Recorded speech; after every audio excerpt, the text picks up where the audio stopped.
I had a friend tell me recently, they're like, Brady, that's amazing. You're doing stand-up comedy. You're working with some of the most amazing comedians out there at these awesome venues. But you are not a professional comedian until somebody sleeps with you after a show because they think you are funny. Based on that definition, I stand before you all tonight very much not a professional comedian. Because that has definitely not happened yet. So for the sake of my own career advancement, if anybody help me go semi-pro, I'll be giving hand jobs behind the bridge after the show. Help me move up that comedy ladder, that'd be great. Appreciate it. But also celebrating another pretty cool little anniversary here. I guess not anniversary, a milestone. This is one of my very first comedy shows as a new dad. I recently became a new dad a couple months ago.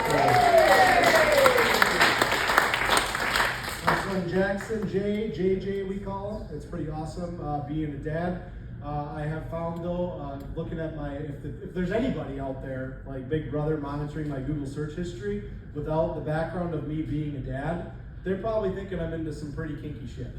It's like my most recent Google search history searches are, is it okay to enjoy getting peed on by a loved one? And how to clean shit off your chest. So, without that context, it's gonna be pretty dicey. But I gotta say too, like being a dad for the first time, what I am excited about and what I have become very excited about is not hearing the weird things that people say to you when you first get into a relationship and people want to ask if you're trying to have a baby, which is basically just saying, are you having unprotected sex? It's really awkward. The worst was still right when me and my beautiful wife, Addie, first started dating. It was like a month in, and we're at Thanksgiving at my parents' house. And after Thanksgiving dinner, we're sitting there in the living room with my grandpa and grandma, both 85 years old, and they're like, when are you guys gonna have kids? When are you gonna have kids? We want the great-grandkids. We want the great-grandkids. It's like, Jesus God, we just started dating, this is bad. I'm like, when the time is right, Grandpa and Grandma, when the time is right, if we are together long enough and we're supposed to have kids, we will have kids. And my 85-year-old grandpa looked at me and he furrowed his brow and he said, well, just make sure you have fun conceiving, because when you get to my age, it's like trying to stick a marshmallow in a parking meter.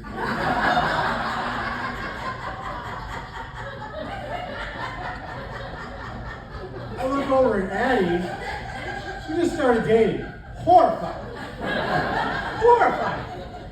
I look over at Grandma.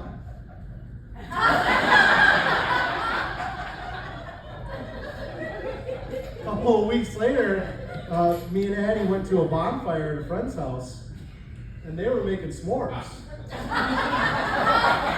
they passed the marshmallows by me, and I started crying because I got PTSD. They're like, Brady, what's wrong? I'm like, Grandma loves marshmallows.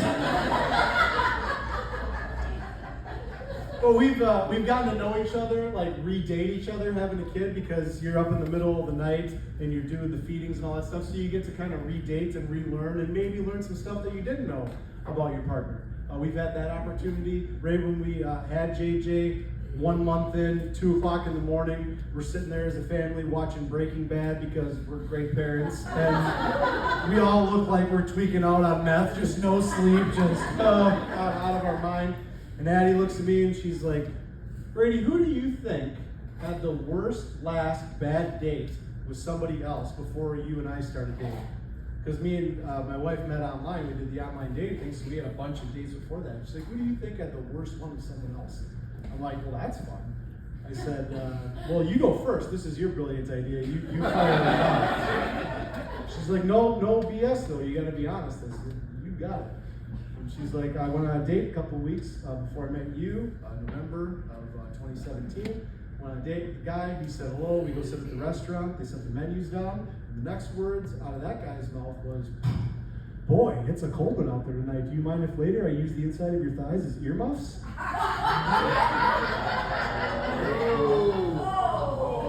I said, another human being actually said that to you. She's like, yeah. I'm like, that is horrific. That is really terrible. I said, but I do have one question and one favor to ask. Do you still have his number?